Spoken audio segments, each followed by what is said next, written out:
Ay, ang avocado namin, daming bunga. Ang daming bunga na avocado. Meron din silang mulberry. Ay, parang hindi. Ayan, nagkukulas up natin yung bunga. Ayan. Daming bunga. Yan po. Push. Ayun, ang mga mais dito, mga kaagri. Hindi din maganda kasi ang daming uod. Parang hindi talaga maganda ang mais ngayon, daming uod.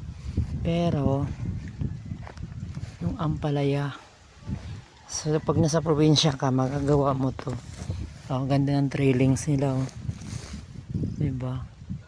Napakaganda ng trailings. Ganda ng paggagawa. Diba? Oh. Ganito ang buhay namin dito. Basta masipag ka lang, ang dami mong magagawa. Ikot pa ako sa aking mga farm. Ayan, kay Mito. Tapos silungan namin. Hindi pa ako nakapagbihis, mga kaagri. Sobrang excited ko na madalaw itong lugar namin. Kakawati. Yan, ang ganda ng kakawati. Tapos, dadalawin ko. Dami ang tulog siya. Dadalawin ko yung ito, yung lansones.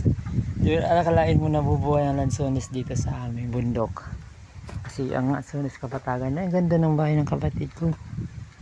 Ganyan lang bahay dito sa probinsya. Parang simple-simple lang. Tapos may dirty kitchen, mayroong lababo. Baka simple lang buhay dito. Tapos daming masaging malatondan. Tapos ito, ang kapuno. Pero dito ako na-excite sa lansones. So di ko lang, mayroon na. Nakapagbunga na siya. Ayan, diba? May bunga na siya. Ayan, siguro nakarami na to. Dami na niyang bunga. Nakarami na. Akalain mo nabubuhay ang lansones sa bundok. Tapos ang niyog doon, daming bunga sa niyog. Ito kalamansi namin, Ayan. Kalamansi namin, daming bunga. Ayan. Diba? Daming bunga kalamansi. Log na, Di talaga nagugutom dito, mga kaagay. Kasi ang lawak ng taniman. So, may mga saging po. Bundok to. Pero ganito karaming mga pananim. Tingnan mo yung mga talong namin.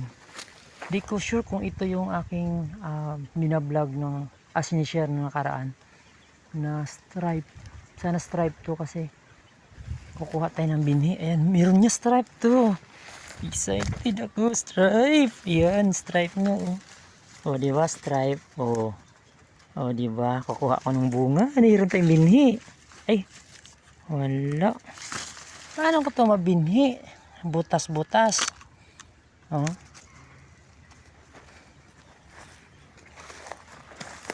Try natin. Problema ko dyan, dami pa. Binhi lang pala hanap natin, dami pa rito. Diba? Ay, may butas din. Hanap tayo ng wala. Ewan ko kung merong buto to. Wala rin. Wala. So, ang pala, nagkabutas-butas din pala ito. Basta, sobrang di na siya nalinisan. Nagkaroon din ng butas. Kasi wala na, pabayaan na talaga siya. Pero makakuha tayo ng binhi. Ito, sure to. Try ko to. Tapos meron pa. Ewan ko kung pwede to. Pagka wala siyang buto.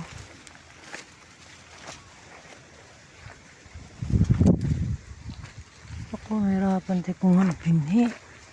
Kasi may butas. May buto siya. Di ba kita? Why? Ayun. May buto siya. So try natin kung pwede. Pero dapat quality yung bunga para maganda yung yung seedlings na makukuha natin. Quality din. Ito wala di quality. Baka ito. Hindi rin. May mga butas. May butas din pala talaga siya pag pag napabayaan. Kasi tinaniman ng mais. Hanap tayo ng walang butas. Yeah. Meron din.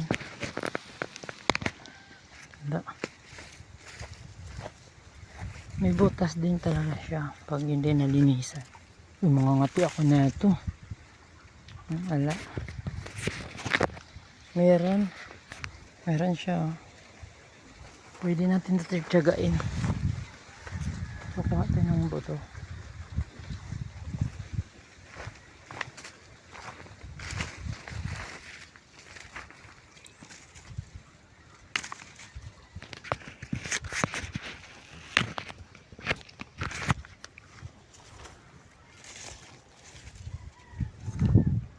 Ito na lang. Tiyagain na lang natin ito kasi talagang may butas. Yung mahalaga po dito mga ka-agri ang napier sa Hillsdale. Hindi po natin yan, ayaw natin yan doon sa district kasi salot sa ating pananim kasi wala tayong mga hayop doon dito kasi kailangan nyo ng mabaka. Tapos ito na ang ating basil na original. Ito po yung original basil. Yan po. Nakababangon niya. Original na basil po to. Kukuha tayo ng binhi. Kasi dito lang to matagpuan. Ang original na basil. Yan. Ano po to? Panangkap po to ng tinulang manok. Sobrang bango nito. Ayan o. Ito po yung original na basil. Napakabango niya. Wala po siyang aftertaste na amoy. Hindi, unlike po siya sa holy basil at saka sa sweet basil, merong aftertaste yung kanyang amoy. Ito napaka original. Wala akong makuha, so tiyagaan na lang natin to kasi wala mga reject ng bunga. Wala tayong makuha ang magandang bunga. So try natin sa ibang farm, baka meron. So ang mais natin is palpak. Ito yung aking aking langka. Sobrang laki na. Wala tayong bunga ngayon, di tayo nakatiempo. So mga ka-agri yan ang simbahan ng Holy Land. Nakita nyo sa dulo, Holy Land po yan. Yan, di na po kami nagsisimba, kaya abot na po yan dito. So mga ka-agri, may nakita kayo dyan. Yan ay taniman ko. Noon, mula dito, yan, hanggang doon sa kabilang bundok. Hanggang doon, taniman ko yan. Diyan ako nagtatanim ng mga kahoy. So ngayon, pwede tayong bumalik dyan. Hiramin natin ulit sa may-ari. Kasi yan ay kakilala namin at doon ako nag-aaral. So papayag sila na magtatanim ako ulit dyan. So dyan babalik tayo. Yan dami Madre Cacao. So babalik tayo dito para magtatanim ng mga pagkain ng manok. So ipakita ko sa inyo ang ating basil. Original kasi napakarami nagkalat sila dito yan. Diba? Ang dami yan. Dito nagkalat yan, napakarami. So dyan, bukas, papasukin ko yan, yung mga gubat na yan. Napakaraming yaman dyan. Dyan, dami yaman dyan. Kung di ka lumaki ng probinsya, di mo alam kung ano yaman yan. Nandyan, nakita ko sa malayong lugar, ang malalaking baliti, nagsibalikan sila. Dati napakalaki ng mga baliti dito. Ngayon, nagbalikan sila. Kasi wala nang gumagalaw dyan. Yan o, mahogani, napakalaki. So ngayon, iikot ako. Di ko na natiyempuan yung langka. Walang bunga. Wala siyang bunga. Iwan ko dun sa baba. Dami dun. Punta ko dun. So, Iikot tayo. Tingnan natin dito. Sana walang ahas. Ito yung mga taniman namin dito. Napakataba lupa nito. Ang lalaki ng mga pakwan dito.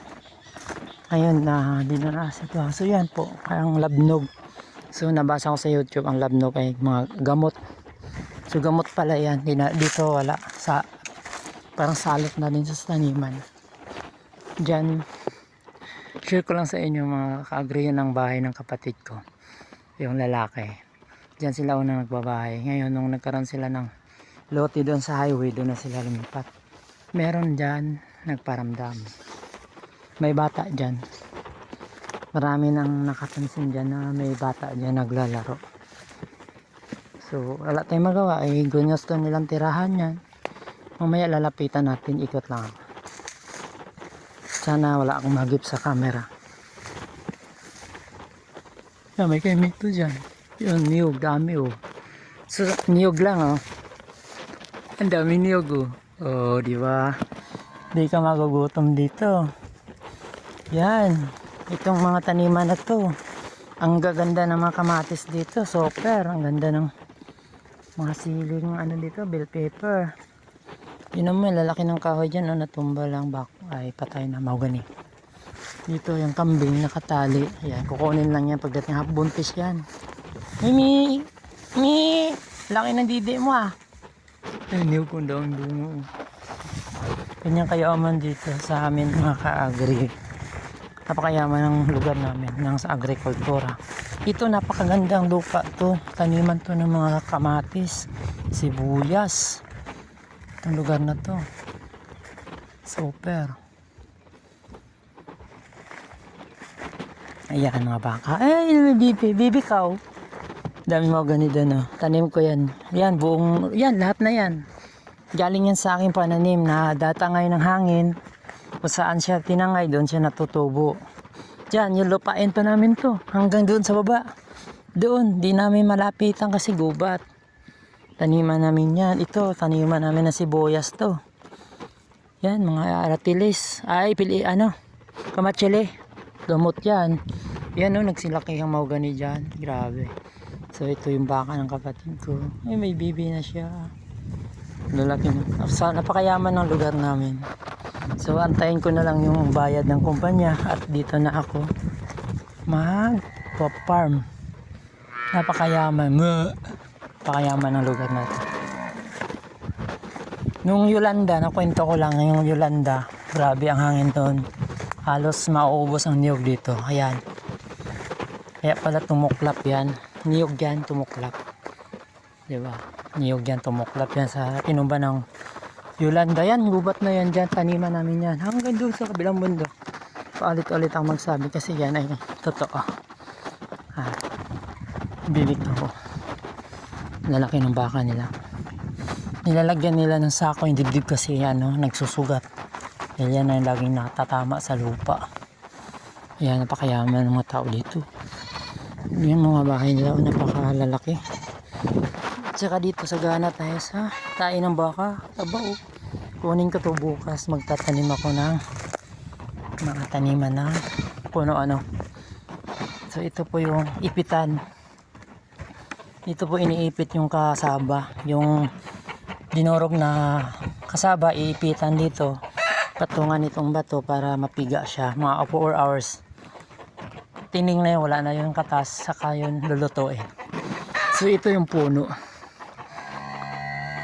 Simple tanim namin yan. Tanim ko yan. O diba? Perfect. Napaka-perfect ng ano niya, ugat. Yan. Napakaganda. Tapos ito, mulabi yan. Tingnan mo. Mulabi yan. Kung pakapitan ko ng dragon fruit. So, baka dekada pa hindi yung mabubulok. At ito, mulabi yan. Ito. Ilang to. Ito yung ano, rubber, pepper tree. Pepper tree yan. Napakaganda na formation ng roots. Perfect. Kung dito ka lang naman mumuhay araw-araw, nakaupo ka lang dito at lumanghap ng sariwang hangin, ako. Kung di mo naisipin yung ano, buhay na puro salimuot, puro utang, dito mawawala ang lahat yan. nawawala na sa isip mo yung mga problema, utang, paano makakain. Silipin natin tong bahay. Nakita nyo bahay, abandonado yan. Bahay po to ng kapatid ko. Tao. Tao po. May solar pa sila, oh, big time. Kaya alam nyo bang kano yung solar na yan? 3,000 yan. Mayaman sila eh. Oh, di ba? Gusto nyo ba? Ang dami, may ilaw din sa loob. Tao po. Tao po. Oh, di ba? May bata dyan. May naninirang bata dito. Hindi na mayayaman nila. May kotse pa sila. Yaman niya. Yan po, abandonadong bahay yan. May bata dyan. Yaman nila, oh. Grabe kung dito ka mamuhay, no? Ganyan ang buhay mo. Napakayaman mo. Tapos ang dami baka, oh. Laki na puno ng malunggay. Ngayon, ayun, ang galing. Ang dami palang markot ng kapatid ko. Minamarkot, guys. Kasi lang namamatay kasi guro, di nila nasikaso. Konti lang bunga pero malalaki. Namamatay. Laki ng puno ng avocado.